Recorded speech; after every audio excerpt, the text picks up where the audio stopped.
Hello, everybody, and happy St. Paddy's Day to all our listeners and viewers. Today I'm joined by good old Andy Warren, who's going to give me his 5 favourite Ipswich Town Irish players. It's always good to do these sort of features. Let us know in the comments down below your favourite Irish Town players. Andy, we're going to start off with your first player, and he is a player that I was a big fan of growing up, and it is good old Owen Garvan.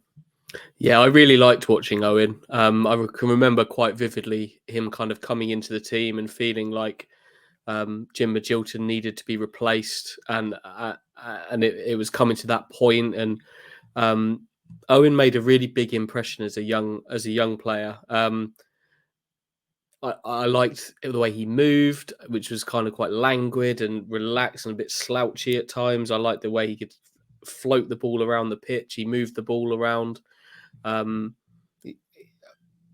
He didn't have the career we all thought, did we, in an Ipswich shirt? But it's not going to stop me putting him in my top 5. Ipswich have had a really nice history of Irish players. Like you go back to people like Brian Hamilton, Kevin O'Callaghan, Tommy Carroll. But as time's gone on, and Mick McCarthy's got a little bit to do with this, there's been more and more Irish players and some good ones who have made contributions to Ipswich in their own way. But for favourite players, I really enjoyed watching Owen, and I just wish that it had happened for him at Ipswich a bit more. And then subsequently as well, because he had all the ability in that midfield, but he just couldn't quite get it to come together as we all hoped. Indeed, and of course, part of the youth cup winning side, there's a lot of Irish players as part of that, and just the academy have always had Irish players. I think even now we've got a shed loads of Irish players like Cameron Stewart and all that sort of stuff. But yeah, Owen, just a player like to think. I'm looking at his stats now: 174 games he played in a Town shirt, and he broke on the scene as a young player as well. But yeah, great player Owen was. The fourth man is a man who scored a good amount of goals for us, and he had 2 spells. Of course, his second spell was a bit of a brief spell. And of course, that is good old Alan Lee. Yeah. This video is called My Favourite Ipswich Town Players, not the best Ipswich Town players. And these are players that I've seen and enjoyed. And Alan Lee isn't going to win any prizes for being the most technically brilliant striker in the world. But what Alan Lee will give you, and what he did give Ipswich, is he was honest, very honest football player. He knew what he was. He knew what he could do, and he did it. He was a January transfer. I think he signed for Ipswich in the first January transfer window. He may well have been the first player Ipswich ever bought in a January transfer window. And in the time since then, there aren't actually many that have been better than him in terms of January additions.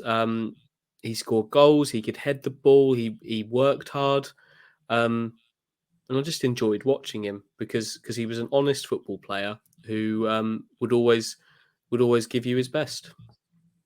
He would, and yeah, he scored a lot of good goals during his time. I remember him scoring a hat-trick against Luton on the telly. I think it was a 5-2 win. And I think he scored, didn't he, twice on his debut or his second appearance? I remember him just having a fantastic start to life. And yeah, a great player, good old Alan Lee.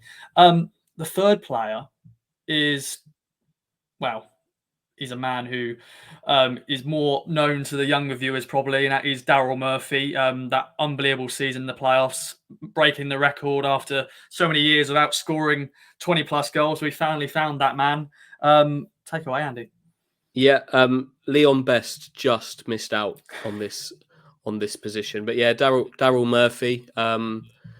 I'll always remember Daryl Murphy for obviously the season where he scored 27 goals and sort of kicked Ipswich into the playoffs with those goals. But I'll remember the goal he scored on the opening day against Fulham of that season, where he was looking lean, he was looking sort of on it, and he kind of turned on the afterburners a little bit to beat just before half time, I think, to just to kind of get beyond his man and fire one in. And you could kind of tell from that day onwards that Daryl Murphy was going to be different this year. It was going to be, and so exactly as he proved, he was the man of many loans. He was just on loan for what seemed like a lifetime at Ipswich before they eventually signed him permanently. And I really enjoyed that journey that he kind of went on to become a really good player, and eventually got that move to to Newcastle. Some great goals in there, but none that I'll just remember that one against Fulham. I can still picture it in my mind, him running through and scoring that on the opening day of the season.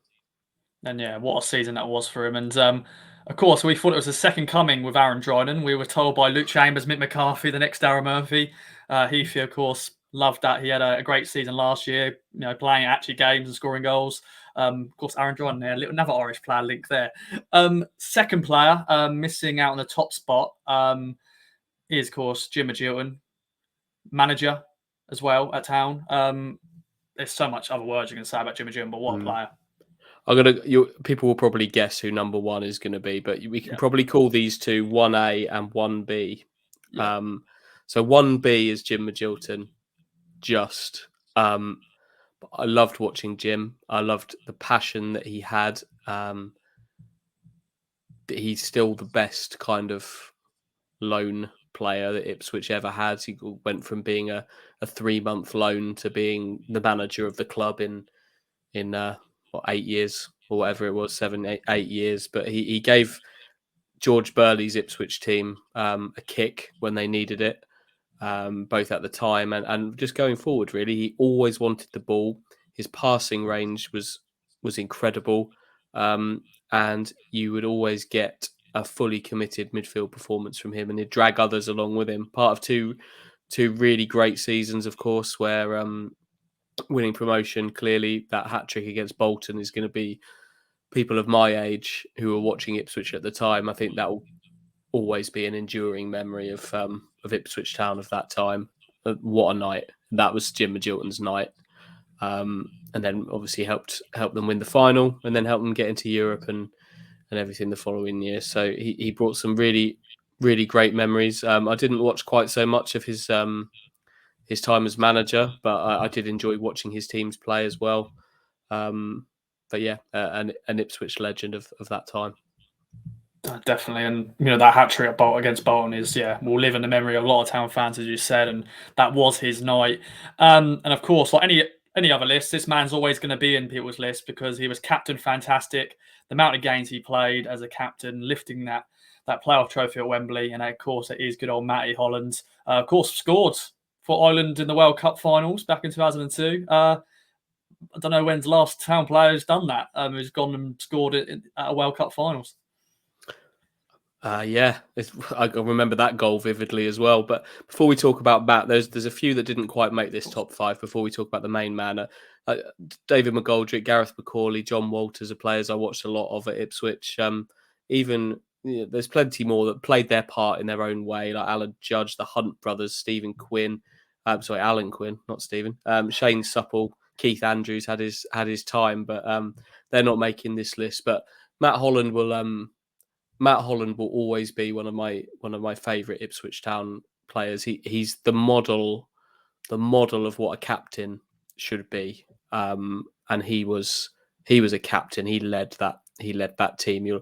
I remember him always going around on the pitch trying to just get with his arms like that, waving his arms, trying to get the players up. But he wasn't just a captain; he was a really good player as well, a clever player who would have done a great job in any team at that time. He was really good on the ball. He arrived late in the box. I can remember I think it was a goal at home to Charlton where he arrived late in the season, arrived late in the box to kind of twist and turn there, get the ball out of his feet, I think it was, and score. As others where he scored kind of a diving header, I could remember, where the ball was basically on the floor and he was rubbing his nose along the pitch in order to head the ball in.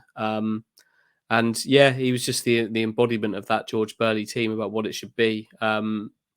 And sort of I've been fortunate enough to meet him a fair few times and get to know him a little bit since. And I'm pleased to say that he's exactly the gentleman that he always came across as a football player as well. And even still now, despite going away to Charlton for a fairly lengthy spell there after he did leave Ipswich, he's still a massive kind of advocate of Ipswich Town and a real ambassador for the club. Like, he's involved now in the community trust and doing some good things there. But a really good player. Wasn't born in Ireland. He has scored for the Republic of Ireland at a World Cup, and that is an incredible achievement for for a player to achieve, and he's someone that I will always remember watching, because it was his team, and the rest of those players and George Burley's team that sort of really got me to love football. And he was the captain of that team, so there was no doubt that he was going to be the top of the pile for me on St. Patrick's Day.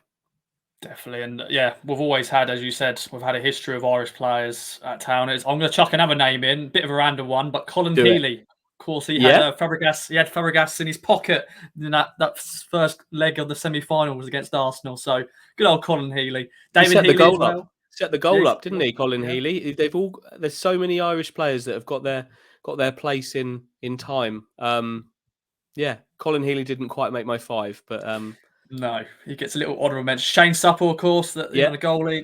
There's shed loads of other players we can mention. Of course, let us know in the comments down below any other players you would have added. So let us know your list. Andy, thanks for joining me. Hope you enjoy the rest of your St. Paddy's Day. Drink a bottle of Guinness, whatever. We'll see. That's what I'm may do. But yeah, happy St. Paddy's Day, everybody. Enjoy.